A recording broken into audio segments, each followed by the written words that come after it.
want you to hit me as hard as you can.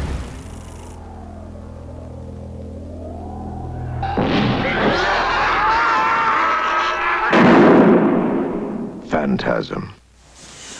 Okay, one of the things that amazes me is Reggie is unlike any movie hero that we've ever seen. You're still playing this. It's got to be kind of amazing, because that doesn't happen. It is amazing. Yeah, I mean, it really is. I mean, this is Phantasm 5. Yes! Ravager. And, no, it's amazing, because the Reggie character, the ice cream man, he's just such a bitchin' guy, you know. I mean, he just is. He's real. The humanity of him is right there. You feel it. And I love portraying that type of humanity in a character. And so it's just been a real joy over the years, over the almost 35 years. Yeah, I think 35, 36 years, 37. Yeah. 37. So it's been a real joy. And also, I did a couple of movies with Don before that. We did Jim the World's Greatest, and we did Kenny and Company, and that's where I met Mike. I was a teacher in Kenny and Company. As a matter of fact, I played Don's teacher, his favorite teacher when he was growing up, and so he wrote this character to be his favorite teacher, who was very cool. Nice. And of course, Mike was a bit of a brat. Well, he was a brat, and so it was a fun story, and it was a fun mix of characters, and that was Kenny and Company. And the third one we did was Phantasm, because Don had always wanted to make a horror film, and so Phantasm was his concept, totally, of a horror film, and I think he got it right. Well, it's unlike anything. It was unlike anything back then. It's still unlike anything today. Yeah, it's not your slash and gash horror. These are real people. Yeah. And they find themselves in unreal situations, and it's like walking through a door. You think you're gonna just like walk out of this office or wherever, and you walk out of the door and you look around and it's like, wait a minute, I'm somewhere. What's going on?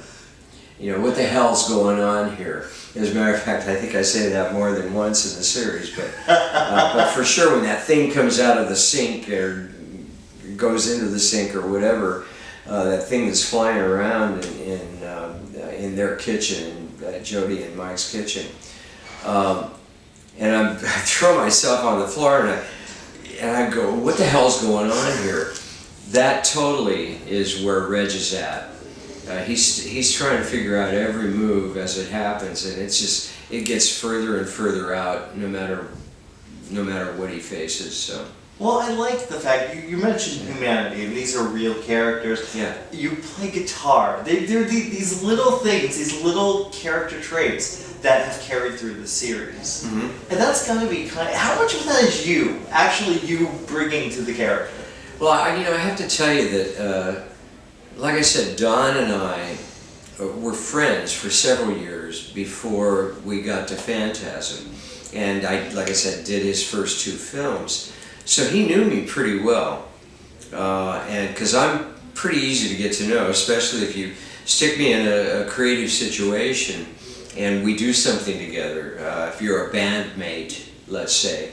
But I feel like when you do a film, everybody in the company is like a bandmate. Yeah. You know, so we do something, we're together to do something special, something that didn't exist before we got together, you know, and you're doing it, and you hope it comes out great, and if it doesn't, oh well. Yeah. You know, that's always been my attitude, and that's always been Don's attitude, and what that does is it taps that creative flow in you, and you just let it go, and you just let it flow. And that's the way we've always made these movies. And this Phantasm Ravager, a real artist, David Hartman. Yeah, yeah. He does this amazing art and stuff. You know, Hasbro. He did Hasbro. He was working with them. He was working The Transformers. Transformers. Yeah, it's He was doing- amazing. Yeah. So, I don't know. You know, when you look at the Phantasm series, think artists. Yeah. And you don't have to think it too long because the characters will steal it away from you. And then you got to just go with that and just go on that trip. Let them take you on that trip because it's a good one. What was it like working with the new director? Because obviously Don did 4 of the films. Now you're working with someone brand new who was kind of coming in. I know you guys were just planning on doing some shorts early on. Yeah. What did he add to for you as an actor? Well, for one thing, Don was totally sold on Dave. I mean, they were like good friends, and you know, it was like up front, you know, I said, well, who is this Dave Hartman guy, you know, with Don? And he goes, hey, Reg, when you get to know him, you're going to really love him, blah, blah, blah.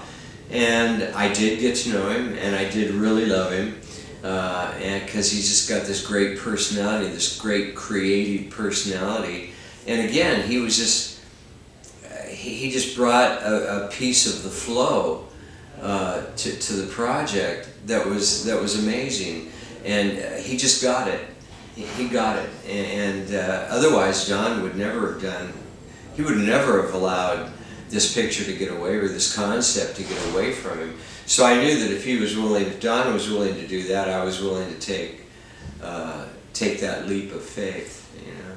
Well, I think Don and I were talking about, you know, the idea that they've talked about rebooting this, Yeah. but this is one of the few franchise films that has never been rebooted, and it seems like it would be missing so much without you guys. I can't imagine that. Oh yeah, and of course, when you do 1 or 2, especially you do like the second Phantasm, that was a big deal. Universal Pictures. We had more money on that picture than we had ever had on any picture or several pictures stuck together. Yeah. The first 3 pictures that we did stuck together, basically, and we were going, wow, this is really far out, and pretty much anything we needed or asked for was right there. Wow. And it was an actual, kind of a nice little payday for everybody. It was great. You know, financially for everybody, and yes, there is money involved, because you got to stay alive while you're doing this creative stuff.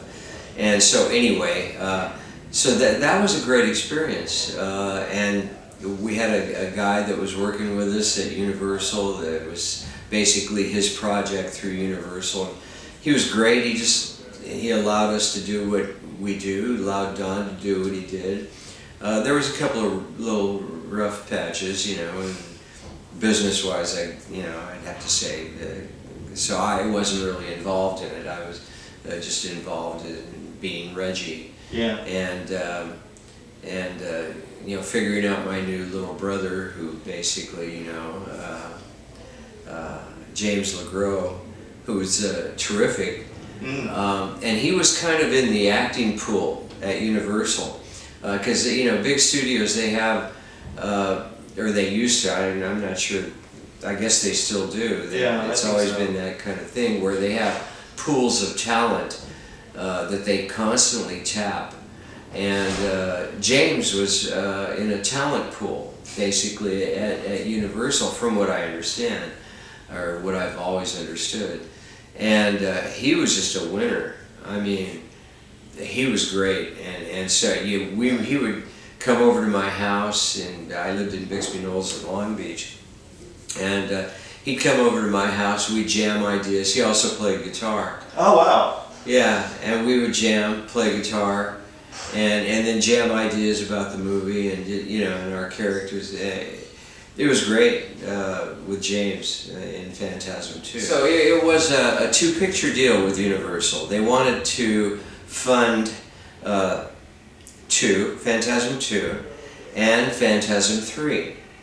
And somewhere in between 2 and 3, there was a constant turnover at that. It's a huge company. And during this period of time, we're talking, you know, like late, in the early 80s and 80s and stuff like that.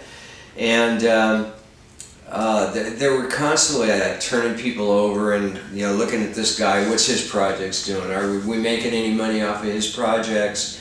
And these would be the producers that they would hire to go out and look for films, and especially like independent films, like we were.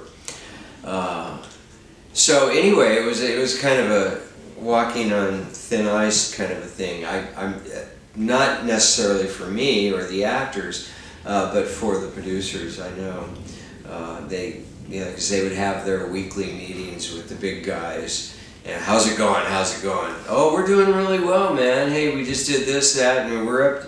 And if you fall behind in production at all, dude, they freak on you. Yeah. And so, so that was a real learning experience for me, because Don was my friend. Yeah. And here he is going through all this crap, But having said that, they gave us the money and let us do what we wanted to do. What they believed in him. And so we just did it, and it was great. What was the difference now working all these years later on Ravager? I mean, it seems, watching it as a fan, it seems like a family affair. It's just so cool to see you all together. Yeah. Especially the scene in the car. It's beautiful. It really is, and it really, and if you look past the scenes themselves, it really was a family affair, because Dave has a beautiful family, and of course, and he, they would be there, his wife and daughter, and they would be there, and we got to know each other, and they, we'd go over to his house and rehearse stuff, and it was really as far out, so it was really a family affair there. And then of course Don, and then his mom Shirley, and his dad Don Dak, Don Coscarelli Sr. They basically funded Don's efforts up until Phantasm, and then it kind of blew up. But yeah, the first two pictures, there was pretty much the Coscarellis that put up the money for those. That's why we were shooting. We'd have to shoot on weekends for a lot of reasons, but one of the reasons was it was much cheaper to get the equipment, rent the equipment, and so Don would rent it on like holidays and stuff. That sometimes that would play into it. Oh no. Yeah, but he could rent it sometimes on Thursday, but for sure on Friday evening. And since it was a horror film, we shot a lot of stuff in the dark at night, and stuff like that. And so, when we would shoot, he would get the equipment over the weekend. He'd go, "We're shooting this weekend." That might have been like Tuesday. He'd go, "We're shooting this weekend," and I was playing music in places, clubs and stuff. Like there was a place called the West Coast Bodega. It was in Belmont Shore in the Long Beach area. Beautiful little folk club, and I was running the music there. I was hiring all the music there. I was playing 4 nights a week myself, opening for people. They were opening for me, stuff like that. And so I was there. that was work. That was my job.